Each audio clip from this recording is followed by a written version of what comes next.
3 సమస్యలు మనం సాధించుకున్నాం. నాలుగో సమస్య. క్రింది ప్రవచనాలు సత్యమవుతాయో లేదో తెలపండి. కారణాలను వివరించండి. సో, మొదటిదేందో చూద్దాం. సత్యమా? అసత్యమా? తెలిపి దానికి తగ్గ కారణం వివరించాలి. అందులో మొదటిది 3 సెంటీమీటర్లు భుజాలుగా గల 2 చతురస్రాలలో ఒక దానిని 45 డిగ్రీల మేర భ్రమణం చెందించినా అవి సర్వసమానాలు. సో, చూడండి 2 చతురస్రాలున్నాయి. 3 సెంటీమీటర్ల భుజాలుగా గల 2 చతురస్రాలు. అందులో ఒక దానిని 45 డిగ్రీల మేర భ్రమణం చెందించాం. అయితే 2 చతురస్రాలలో మనం చెప్పుకున్నాం ఏంది? భుజాల పొడవు సమానంగా కలిగిన 2 చతురస్రాలు సర్వసమానాలవుతాయి. కాబట్టి ఈ 2 చతురస్రాలు సర్వసమానాలు. అయితే అందులో ఒక దానిని 45 డిగ్రీల కోణంతో భ్రమణం చెందించడం జరిగింది. మరి అవి సర్వసమానాలవుతాయా కాదా? ఇక్కడ సర్వసమానాలు అని ఇవ్వడం జరిగింది. ఇది సత్యమే. ఎందుకు? 2 సర్వసమాన పటాలలో భ్రమణం చెందించినా, ఒక దానిని భ్రమణం చెందించినా, తిప్పినా అవి సర్వసమానాలే అవుతాయని మనం వివరించుకోవడం జరిగింది గత క్లాస్‌లో. కాబట్టి 2 సర్వసమాన పటాలలో ఒక దానిని భ్రమణం చెందించినా అవి సర్వసమానాలవుతాయి. రెండవది 5 సెంటీమీటర్లు కర్ణాలుగా గల 2 లంబ త్రిభుజాలు సర్వసమానాలు. ఏందిక్కడ 2 లంబ కోణ త్రిభుజాలులో కర్ణం పొడవు 5 సెంటీమీటర్లు ఉందని ఇవ్వడం జరిగింది. కానీ మిగిలిన 2 భుజాల గురించి మనకు ఏమి ఇవ్వలేదు. కేవలం కర్ణం పొడవులు సమానంగా ఉన్నంత మాత్రాన ఆ 2 త్రిభుజాలు సర్వసమానాలు కావాల్సిన అవసరం లేదు. కాబట్టి ఇది అసత్యం. కారణం ఏంది? 2 లంబ కోణ త్రిభుజాలలో కర్ణం పొడవు 5 సెంటీమీటర్లు ఉన్నప్పటికీ మొదటి త్రిభుజంలోని మిగిలిన 2 భుజాలు రెండవ త్రిభుజంలోని మిగిలిన 2 భుజాల పొడవులకు విభిన్నంగా ఉండే అవకాశం ఉంది. కాబట్టి ఇవ్వబడిన వాక్యం అసత్యం. మూడవది 4 సెంటీమీటర్లు వ్యాసార్థంగా గల 2 వృత్తాలు సర్వసమానాలు. మనం గత క్లాస్‌లో వివరించుకోవడం జరిగింది. 2 వృత్తాల యొక్క వ్యాసార్థాలు సమానమైతే అవి సర్వసమానాలు అవుతాయి. 2 వృత్తాలు ఎల్లప్పుడూ స్వరూపాలే. కానీ వాటి వ్యాసార్థాలు కూడా సమానమైతే అవి సర్వసమానాలు కావడం జరుగుతుంది. కాబట్టి ఇవ్వబడిన వాక్యం సత్యం. కారణం ఏంది? 2 వృత్తాల వ్యాసార్థాలు సమానమైతే అవి సర్వసమానాలు అవుతాయి. తర్వాత చూద్దాం. 4 సెంటీమీటర్ల భుజంగా గల 2 సమబాహు త్రిభుజాలు త్రిభుజం ఏబీసీ మరియు త్రిభుజం ఎల్హెచ్ఎన్‌లు సర్వసమానాలు కావు అని ఇవ్వడం జరిగింది ఇక్కడ. చూడండి ఇక్కడ 2 కూడా సమబాహు త్రిభుజాలే. రెండింటి యొక్క భుజము 4 సెంటీమీటర్లే. మనం గత క్లాస్‌లో చెప్పుకున్న దాని ప్రకారం 2 సమబాహు త్రిభుజాలు భుజాలు సమానమైతే అవి సర్వసమానాలే అవుతాయి. కానీ ఇక్కడ మనకు సర్వసమానాలు కావు అని ఇవ్వడం జరిగింది. కాబట్టి ఇది అసత్యం. కారణం ఏంది? ఒక సమబాహు త్రిభుజంలోని భుజం పొడవు వేరొక సమబాహు త్రిభుజంలోని భుజం పొడవుకు సమానమైతే ఆ 2 సమబాహు త్రిభుజాలు సర్వసమానాలు అవుతాయి. ఇది కారణం. తర్వాతది ఒక బహుభుజి మరియు దాని ప్రతిబింబాలు సర్వసమానాలు. ఆ! చూడండి ఇది సత్యమా? అసత్యమా? ఇది అసత్యం. ఎందుకంటే మనం చెప్పుకోవడం జరిగింది. భ్రమణం చెందించినా, తిప్పినా సర్వసమానాలుగా ఉంటాయి. కానీ ప్రతిబింబం మాత్రం దాంతో ఏకీభవించదు. కాబట్టి ఒక బహుభుజి దాని ప్రతిబింబాలు సర్వసమానాలు అయ్యే అవకాశం ఉండకపోవచ్చు. ఇది అన్ని వేళలా మనకు వర్తించదు. కాబట్టి ఇది అసత్యం. కారణం ఏంది? ఒక బహుభుజి మరియు దాని ప్రతిబింబాలు ఒకదానితో ఒకటి ఏకీభవించకపోవచ్చు. ఇది. సో, తర్వాత ఐదవ సమస్య చూద్దాం. ఒక చతురస్ర బిందు మాపనిపై బహుభుజిని ఒక దానిని గీయండి. వివిధ దిశలలో దాని యొక్క సర్వసమాన పటాలు మరియు వాటి ప్రతిబింబ పటాలను గీయండి. చతురస్ర బిందు మాపని అంటే ఏంటి? మనకు చుక్కల పటం. చుక్కలను కలిగి ఉన్నటువంటి పటం. ఆ పటం పైన మనం వివిధ దిశలలో సర్వసమాన పటాలు వాటి యొక్క ప్రతిబింబాలు గీయండి అంటున్నాడు. సో, మనం ఇక్కడ చతురస్ర బిందుమాపని తీసుకున్నాం. ఇప్పుడు దీనిపైన మనం కొన్ని బహుభుజులని ఒక బహుభుజి గీసి దాని యొక్క సర్వసమాన పటాలు మరియు దాని యొక్క ప్రతిబింబాలు 2 కూడా గీద్దాం. చూడండి, ముందుగా ఇక్కడ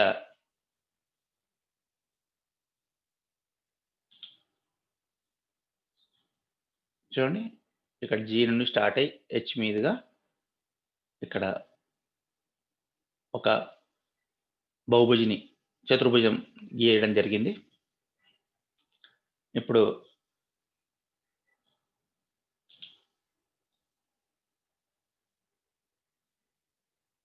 ఇంకొక చతుర్భుజం, దానికి సర్వసమానంగా ఉండే ఇంకో చతుర్భుజం సేమ్ అదే కొలతలతో అక్కడ చుక్కల మధ్య దూరం ఏ విధంగా తీసుకున్నామో ఇక్కడ కూడా అదే విధంగా తీసుకుంటూ రెండవది నిర్మించాం. ఇప్పుడు మూడవది కూడా నిర్మిస్తున్నాం. చూడండి, సో ఒక పటం గీసి దానికి వివిధ దిశలలో ఇక్కడ మళ్ళీ గీస్తున్నాను. ఇప్పుడు వీటికి మళ్ళీ ప్రతిబింబాలు, దీనికి ప్రతిబింబం చూడండి, అంటే అద్దంలో చూస్తే ఏ విధంగా కనపడుతుందో అదే విధంగా పక్కన మళ్ళీ ఇంకో పటం గీస్తున్నాం.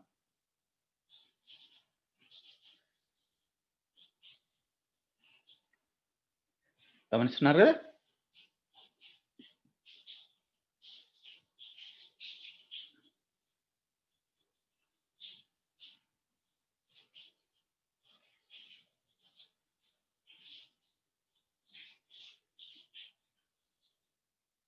ఇది రెండవ దానికి ప్రతిబింబం. ఇప్పుడు కింద ఉన్న మూడవ బహుభుజికి కూడా మళ్ళీ ప్రతిబింబం గీస్తున్నాం. ప్రతిబింబం అంటే అద్దంలో చూసిన మాదిరిగానే ఉండాలి.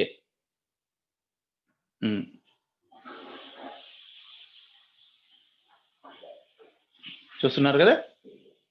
ఇది ఈ విధంగా మీరు మీ ఇష్టం వచ్చిన పటాలు కూడా గీయవచ్చు. మీ ఇష్టం వచ్చిన బహుభుజులు తీసుకొని దానికి సర్వసమాన పటాలు, ప్రతిబింబ పటాలు గీయవచ్చు. ఇంకో సమస్య చూద్దాం. ఒక గ్రాఫ్ కాగితంపై లేదా చతురస్ర బిందుమాపనిపై ఒక దీర్ఘ చతురస్రాన్ని గీయండి.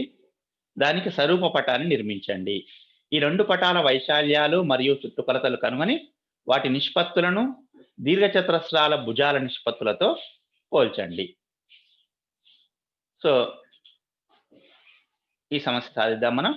ఏంది, గ్రాఫ్ కాగితంపై లేదా చతురస్ర బిందుమాపనిపై అన్నాడు కాబట్టి నేను గ్రాఫ్ కాగితం పైన ఒక దీర్ఘ చతురస్రాన్ని గీయడం జరిగింది. అదే ఆకారంలో దానికి స్వరూప పటం ఎలా నిర్మించాలి మరి అంటే భుజాల నిష్పత్తులు సమానంగా ఉండేటట్లు నిర్మించాలి. కాబట్టి ఇక్కడ పొడవులు ఏ నిష్పత్తిలో గీస్తామో వెడల్పులు కూడా అదే నిష్పత్తిలో ఉండేటట్లు దీర్ఘచతురస్రం గీయాలి మనం. సో చూడండి, ఇక్కడ గ్రాఫ్ వచ్చింది కదా. ఇక్కడ ఈ గ్రాఫ్ని 3 యూనిట్ల పొడవు 2 యూనిట్ల వెడల్పుతోటి ముందు ఒక దీర్ఘచతురస్రం గీసుకున్నాం కదా. ఓకే, ఇప్పుడు దాని ప్రక్కన ఇప్పుడు పొడవుకి 3 రెట్లు, అంటే ఇప్పుడు ఇక్కడ 3 యూనిట్లు పొడవు ఉంది కాబట్టి 3కు 3 రెట్లు అంటే 9 యూనిట్ల పొడవుతో దీర్ఘచతురస్రం తీసుకున్నప్పుడు మరి మొదటి దీర్ఘచతురస్రం వెడల్పు 2 యూనిట్లు ఉంది, మరి వెడల్పు కూడా 3 రెట్లు తీసుకోవాలి కాబట్టి 2 3 6 యూనిట్ల వెడల్పుతో ఇక్కడ దీర్ఘచతురస్రం గీయడం జరిగింది. ఇది 3 2 కొలతలు ఉంటే దానికి మూడింతలు 3 3 9 2 3 6 9 6 కొలతలతో మరొక దీర్ఘచతురస్రం గీయడం జరిగింది. అది మొదటిది ABCD దీర్ఘచతురస్రం, రెండోది EFGH దీర్ఘచతురస్రం. మరి ABCD దీర్ఘచతురస్రం పొడవు 3 యూనిట్లు, కరెక్ట్ 3 గళ్ళు ఉంది, 3 యూనిట్లు, వెడల్పు 2 గళ్ళు కాబట్టి 2 యూనిట్లు. మరి EFGH దీర్ఘచతురస్రం పొడవు దానికి 3 రెట్ల కొలతలు ఉంది కాబట్టి పొడవు 9 యూనిట్లు, 3 3 9 యూనిట్లు, వెడల్పు 3 2 6 యూనిట్లు.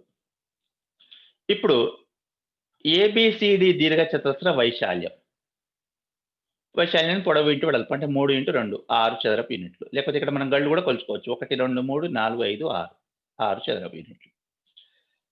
దీని చుట్టుకొలత 2 ఇంటూ పొడవు ప్లస్ వెడల్పు అంటే 2 ఇంటూ పొడవు 3 ప్లస్ 2 వెడల్పు అంటే 3 ప్లస్ 2 5 అవుతుంది కాబట్టి 2 ఇంటూ 5 10 యూనిట్లు చుట్టుకొలత.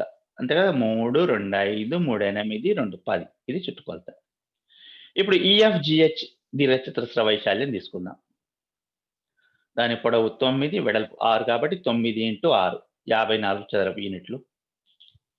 చుట్టుకొలత అదే సూత్రం, ఇందాక సూత్రం ప్రకారమే 30 యూనిట్లు వచ్చింది. 9 + 6 15, మళ్ళీ ఇవి 15 30. ఇప్పుడు ABCDEFGH దీర్ఘచతురస్రంలో అనురూప భుజాల నిష్పత్తి చూద్దాం. అనురూప భుజాల నిష్పత్తి అంటే ఇక్కడ నేను పొడవులు తీసుకున్నాను. దీని పొడవు మొదటి దాని పొడవు రెండవ దాని పొడవుల నిష్పత్తి 3:9 1:3. ఆల్రెడీ మనం 3 రెట్ల కొలతలు అన్నాం కాబట్టి డైరెక్ట్ గా కూడా రాయొచ్చు 1:3. అనురూప భుజాల నిష్పత్తి 1:3. ఇప్పుడు దీని ఈ రెండు పటాల యొక్క వైశాల్యాల నిష్పత్తి చూద్దాం. ఈ రెండు దీర్ఘచతురాలు ABCDEFGH దీర్ఘచతురస్రాల వైశాల్యాల నిష్పత్తి. మొదటి దాని వైశాల్యం 6 చదరపు యూనిట్లు అయితే రెండో దాని వైశాల్యం 54 చదరపు యూనిట్లు. సో 6:54. ఈ రెండు కూడా 6 చేత భాగించబడతాయి కాబట్టి 6 1లు 6 9లు 1:9 వచ్చింది. ఈ 1:9ని మనం 1²3² రాసుకోవచ్చు. భుజాల నిష్పత్తి 1:3 వస్తే వైశాల్యాల నిష్పత్తి 1²3² వచ్చింది. అంటే మనం దీన్ని బట్టి ఏం చెప్పొచ్చు, స్వరూప పటాల వైశాల్యాలు అంటే స్వరూప దీర్ఘచతురస్రాల వైశాల్యాల నిష్పత్తి వాటి భుజాల నిష్పత్తి యొక్క వర్గానికి సమానం. కాబట్టి ABCDEFGH దీర్ఘచతురస్రాల వైశాల్యాల నిష్పత్తి వాటి భుజాల నిష్పత్తి యొక్క వర్గానికి సమానం అవుతుంది. నెక్స్ట్ చుట్టుకొలతలు చూద్దాం. చుట్టుకొలతల నిష్పత్తి ఎంత? మొదటి దాని చుట్టుకొలత 10, రెండవ దాని చుట్టుకొలత 30. 10:30 అంటే 10 1లు 13లో పోతుంది కాబట్టి 1:3. సో అంటే ఇక్కడ మనం ఏ విధంగా చెప్పొచ్చు, ఇది భుజాల నిష్పత్తికి సమానంగా ఉంది. కాబట్టి ABCDEFGH దీర్ఘచతురస్రాల చుట్టుకొలతల నిష్పత్తి అనురూప భుజాల నిష్పత్తికి సమానం. అంటే వైశాల్యాల నిష్పత్తి ఏమో అనురూప భుజాల నిష్పత్తి యొక్క వర్గానికి సమానం అవుతుంది. చుట్టుకొలతల నిష్పత్తి ఏమో అనురూప భుజాల నిష్పత్తికే సమానం అవుతుంది. ఇది ఇక్కడే కాదు, ఏ స్వరూప పటాలని తీసుకున్నా ఇది మనకు వర్తిస్తుంది. నెక్స్ట్ తర్వాత సమస్య చూద్దాం. ఒక ఇనుప కమ్మి 7 స్తంభాలపై పటంలో చూపినట్లుగా ఉంచబడింది. ఏ 2 స్తంభాల మధ్య దూరమైన 1 మీటర్కి సమానం మరియు చివరి స్తంభం MN ఎత్తు 10.5 మీటర్లు అయిన అన్ని స్తంభాల ఎత్తులను కనుగొనండి. 10.5 మీటర్లు. సో పటం చూడండి.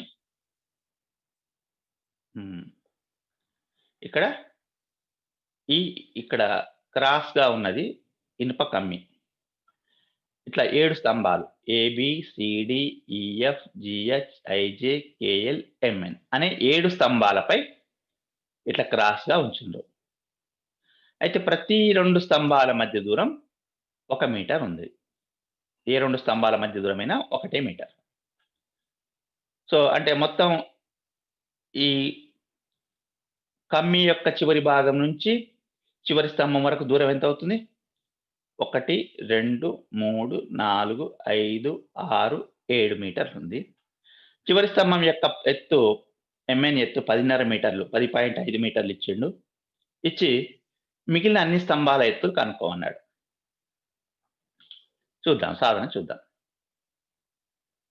ముందు మనకు ప్రతి 2 స్తంభాల మధ్య దూరం 1 మీటర్ కదా, కాబట్టి OA OC AC EG GI IK KM 1 centimetre.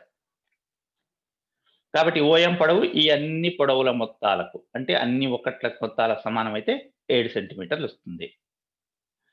ఇప్పుడు మీరు ఒకసారి గమనించండి.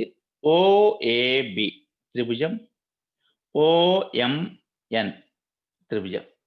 గమనిస్తే 2 ఒకే ఆకారంలో ఉన్నాయి. ఎందుకంటే రెండిటికి ఇక్కడ ఒకటే కోణం ఉంది. 2 కూడా ఇక్కడ లంబకోణం చేస్తున్నాయి. కాబట్టి ఇవి 2 ఒకే ఆకారంలో ఉన్నాయి. కాబట్టి త్రిభుజం ఓఏబి మరియు త్రిభుజం ఓఎంఎన్‌లు సరూప త్రిభుజాలు. కాబట్టి అనురూప భుజాల నిష్పత్తులు సమానం. అనురూప భుజాలంటే ఇప్పుడు ఓఏకి అనురూపంగా ఓఎం ఉంది. లేకపోతే ఇక్కడే చూసుకోవచ్చు మనం. ఓఏకి అనురూపంగా ఓఎం, ఏబీకి అనురూపంగా ఎంఎన్. కాబట్టి నిష్పత్తులు సమానం కాబట్టి ఏబి/ఎంఎన్. మనకు కావాల్సింది మనకు అందుబాటులో ఉన్న కొలతలు తీసుకుందాం. ఇప్పుడు ఓఏ తెలుసు మనకు. ఓఎం తెలుసు. నెక్స్ట్ ఎంఎన్ తెలుసు మనకు. ఏబి కావాలి. కాబట్టి ఈ 4 కొలతల్ని నిష్పత్తి రూపంలో తీసుకుంటే ఏబి/ఎంఎన్ ఈజ్ ఈక్వల్ టు ఓఏ/ఓఎం. సో ఈ విలువలు రాస్తే ఏబి తెలియదు, మనం కనుక్కోవాలి. మొదటి స్తంభం ఎత్తు, ఎంఎన్ పొడవు, చివరి స్తంభం ఎత్తు 10.5 సెంటీమీటర్లు, ఓఏ 1 మీటర్. సారీ, ఇది మీటర్, సెంటీమీటర్లు కాదు, ఇది మీటర్లు అండి. సెంటీమీటర్లు కాదు, మీటర్లు ఇవన్నీ. 7 మీటర్లు. సో ఈ లెక్కలో ఎక్కడ సెంటీమీటర్లు వచ్చినా మీరు మీటర్లుగానే భావించండి. So AB is equal to ఏమవుతుంది ఇప్పుడు 1/7. ఈ బై 10.5ను పక్షాంతరం చింతిస్తే ఇంటూ 10.5. సో 7 చేత 10.5ని భాగిస్తే 1.5 వస్తుంది. కాబట్టి 1 ఇంటూ 1.5 అంటే 1.5 మీటర్లు. మొదటి స్తంభం ఎత్తు 1 ఇంటూ 1.5 లెక్కన 1.5 మీటర్లు వచ్చింది. ఇక మళ్ళీ ఇప్పుడు ఓఏబి త్రిభుజం, ఓసిడి త్రిభుజం 2 కూడా మళ్ళీ ఒకే ఆకారాన్ని కలిగి ఉన్నాయి. కాబట్టి ఇవి సరూప త్రిభుజాలు. కాబట్టి అనురూప భుజాల నిష్పత్తులు సమానం చేస్తే సిడికి అనురూపంగా ఏబి ఉంది. సిడి/ఏబి ఈజ్ ఈక్వల్ ఓసికి అనురూపంగా ఓఏ ఉంది. OC OA. CD AB is equal OC OA. ఆ లెక్కన మళ్ళీ విలువలు ప్రతిక్షేపించుకుంటే CD is equal to 2 into 1.5. కాబట్టి రెండో స్తంభం ఎత్తు 2 ఇంటూ 1.5 3 మీటర్లు వచ్చింది. సో సెంటీమీటర్లు కావు, మీటర్లే చెప్పుకున్నాం కదా. ఆ విధంగా మొదటి స్తంభం ఎత్తు 1 ఇంటూ 1.5 1.5 మీటర్. రెండవ స్తంభం ఎత్తు 2 ఇంటూ 1.5 3 మీటర్లు. అట్లాగే మూడో స్తంభం ఎత్తు కూడా కనుక్కోవాలంటే ఓఏబి, ఓఈఎఫ్లు తీసుకొని అదే విధంగా పోల్చితే మూడో స్తంభం ఎత్తు 3 ఇంటూ 1.5 4.5 మీటర్లు. నాలుగో స్తంభం ఎత్తు ఇట్లా కొనసాగిస్తే నాలుగో స్తంభం ఎత్తు 4 ఇంటూ 1.5 6 మీటర్లు. చెప్పాను కదా, ఎక్కడైనా సెంటీమీటర్ల బదులు మీటర్లుగా తీసుకోండి. ఐదో స్తంభం ఎత్తు 5 ఇంటూ 1.5 7.5 మీటర్లు. ఆరో స్తంభం ఎత్తు 6 ఇంటూ 1.5 9 మీటర్లు. సో 7వ స్తంభం ఆల్రెడీ మనకి ఇవ్వడం జరిగింది 10.5 మీటర్లు. కాబట్టి ఈ విధంగా మనం మన సరూప పటాల యొక్క అనురూప భుజాల నిష్పత్తుల్ని అనువర్తింపజేసి సమస్యల్ని సాధించవచ్చు. ఓకే, నెక్స్ట్ 8వ సమస్య చూద్దాం. 3 మీటర్ల ఎత్తుగల ఒక నిలువు స్తంభం నుండి 5 మీటర్ల దూరంలో నిలబడి సుధా ఒక భవనం పైభాగము మరియు స్తంభం పైభాగము ఒకే సరళ రేఖలో ఉన్నట్లు గమనించింది. భవనం మరియు స్తంభాల మధ్య దూరం 10 మీటర్లు అయిన భవనం ఎత్తును అంచనా వేయండి, సుధా ఎత్తును లెక్కలోకి తీసుకోకుండా అంటున్నారు. అంటే సుధా తలకాడ నుంచి కాకుండా కాళ్ళ దగ్గర నుంచి మనం లెక్కించాల్సి ఉంటుంది. సో దీనికి సాధన చూద్దాం. సాధన చేయాలంటే దీనికి తగ్గట్లు పటం మనం గీసుకుంటేనే మనం సమస్యను సాధించడం సులభం అవుతుంది. కాబట్టి ముందు నేల గీసుకుందాం. సుధ నిలబడింది ఇక్కడ చివరికి. ఇప్పుడు సుధ నుండి 5 మీటర్ల దూరంలో 3 మీటర్ల ఎత్తుగల స్తంభం ఉంది. స్తంభం ఎత్తు 3 మీటర్లు, అది సుధ నుండి 5 మీటర్ల దూరంలో ఉంది. నెక్స్ట్ ఇప్పుడు మళ్ళా స్తంభం భవనాల మధ్య దూరం 10 మీటర్లు. అంటే స్తంభం నుంచి 10 మీటర్ల దూరంలో ఉన్న భవనం పైభాగం, ఈ స్తంభం పైభాగం ఒకే సరళ రేఖలో ఉన్నట్లు గమనించింది. ఇక్కడి నుంచి ఈ విధంగా. స్తంభం ఎత్తు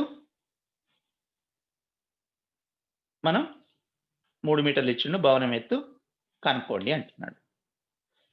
సో, ఇప్పుడు మనం సుధ నిలబడిన ప్రాంతాన్ని ఏగా తీసుకుందాం. స్తంభాన్ని బీసీగా తీసుకుందాం. భవనాన్ని ఎంఎన్‌గా తీసుకుందాం. సో, అది రాసుకుందాం మనం. సుధ నిలబడిన స్థానం ఏ అని, స్తంభం ఎత్తును బీసీ గాను, భవనం ఎత్తును ఎంఎన్ గాను తీసుకుందాం. ఇప్పుడు కూడా మనం గమనిస్తే ఏబీసీ, ఏఎంఎన్‌లు స్వరూపాలుగా ఉన్నాయి. సో, ఈ కొలతలు రాసుకున్నాం. ఏబీ 5 మీటర్లు, బీసీ 3 మీటర్లు. ఇప్పుడు ఏఎం పొడవు 5 + 10 15 మీటర్లు. అయితే భవనం ఎత్తు ఎంఎన్ ఎంత? ఇది సమస్య. ఇప్పుడు గమనిస్తే ఏబీసీ, ఏఎంఎన్ త్రిభుజాలు స్వరూపాలు. కావున అనురూప భుజాల నిష్పత్తి సమానం కదా. అంటే ఏబీకి అనురూపంగా ఏఎం ఉంది. AB/AM = బీసీకి అనురూపంగా మనం కనుక్కోవాల్సిన ఎంఎన్ ఉంది. కాబట్టి BC/MN. విలువలు ప్రతిక్షేపిస్తే 5/15 3/MN. AB 5, AM 15, BC 3, MN తెలియదు. సో, భాగిస్తే 5 1 5 3 పోతుంది కాబట్టి సో, మనం అడ్డగుణకారం ద్వారా MN × 1 3 × 3 9 మీటర్లు. సెంటీమీటర్లు కాదు, మీటర్లు. కాబట్టి భవనం ఎత్తు ఎంత వచ్చింది? 9 మీటర్లు. చాలా సులభంగా ఉంది కదా. తర్వాత ఇంకో సమస్య చూద్దాం. ఏదేని ఒక చతుర్భుజాన్ని గీయండి. సూచి భిన్నం 3 ఉండునట్లు దాని విస్తరణ పటాన్ని గీయండి.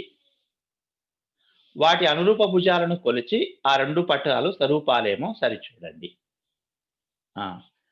సూచి భిన్నం అంటే మామూలుగా మనం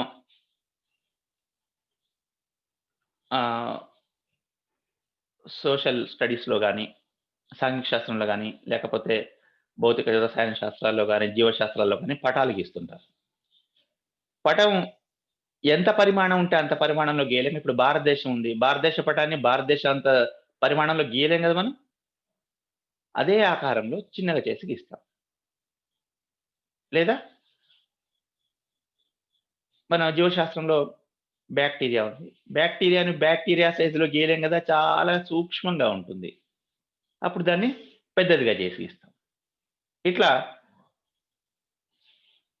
గీసేటప్పుడు మనం ఆ పెద్ద లేదా చిన్న పటాలకు అనుకూలంగా కొలతలు తగ్గించి మనం గీస్తాం. అయితే ఏ నిష్పత్తిలో తీసుకుంటున్నామో దాన్నే సూచి భిన్నం అంటామన్నమాట. ఇప్పుడు మనకు ఒక చతుర్భుజం గీయమన్నాడు. అయితే ఇది గ్రాఫ్ పైన మనం సులభంగా గీయవచ్చు. ఇప్పుడు చతుర్భుజాన్ని గీసి దానికి 3 రెట్లు సూచి భిన్నం 3 ఉండునట్లు అంటే దానికి 3 రెట్లు ఉండేటట్లు విస్తరణ పటం అంటే అదే రూపంలో అదే స్వరూపంగా ఉంటూ ఉండే పటాన్ని మనం విస్తరణ పటం అంటాం. గ్రాఫ్ పైన ముందు ఒక చతుర్భుజాన్ని గీసి దాని సూచి భిన్నం 3 ఉండునట్లు అంటే 3 రెట్లు ఉండేనట్లు ఇంకో పటాన్ని గీస్తామన్నమాట. గీసిన తర్వాత వాటి అనురూప భుజాలు కొలిచి అవి స్వరూపాలు అయితాయేమో సరిచూడమంటున్నాడు. దీనికోసం మనం గ్రాఫ్ పేపర్ తీసుకుంటాం. అయితే ఇక్కడ నేను ఆల్రెడీ గీసిన పటాన్ని మీకు చూపిస్తున్నాను. ఇది చూడండి. ముందుగా నేను ఇక్కడ ABCD అనే దీర్ఘచతురస్రాన్ని గీశాను. ఎట్లా 3 యూనిట్ల పొడవు 2 యూనిట్ల వెడల్పుతో గీసిన తర్వాత ఈ 4 శీర్షాల గుండా ABCD శీర్షాల గుండా మూల బిందువే తీసుకోవాల్సిన లేదు. ఏ బిందువు అయినా తీసుకోవచ్చు. కానీ మూల బిందువు అయితే మనకు కొంచెం క్లియర్‌గా ఉంటుంది. ఈ 4 శీర్షాలను మూల బిందువుకు కలుపుతూ రేఖలు గీశాను ఫస్ట్ ఇట్లా. ఎంత పొడవు గీయాలంటే మీ ఇష్టం వచ్చిన పొడవు గీసుకోండి. కానీ వృత్తలేఖిని తీసుకొని ఓఏ ఎంత పొడవుందో మళ్ళీ అంతే పొడవుతో ఈ ఓఏని పొడిగించిన రేఖ పైన ఆల్రెడీ ఓఏ ఒకటి ఉంది కాబట్టి మళ్ళీ ఏ నుంచి ఇంకొక 2 సార్లు వృత్తలేఖిని తో చుక్కలు పెట్టండి. అంటే ఏ నుంచి ఎక్కడైతే ఖండిస్తున్నామో మళ్ళీ ఆ ఖండించే ప్రాంతం నుండి మళ్ళీ అదే వ్యాసార్థంతో మళ్ళీ ఖండించండి. అట్లా ఖండించే బిందువును ఏ డాష్‌గా గుర్తించండి. అదేవిధంగా ఓబీని పొడిగించిన రేఖపై ఓబీ పొడవు ఎంత ఉందో అంతే పొడవుతో ఓ నుంచి 3 సార్లు ఖండిస్తాం.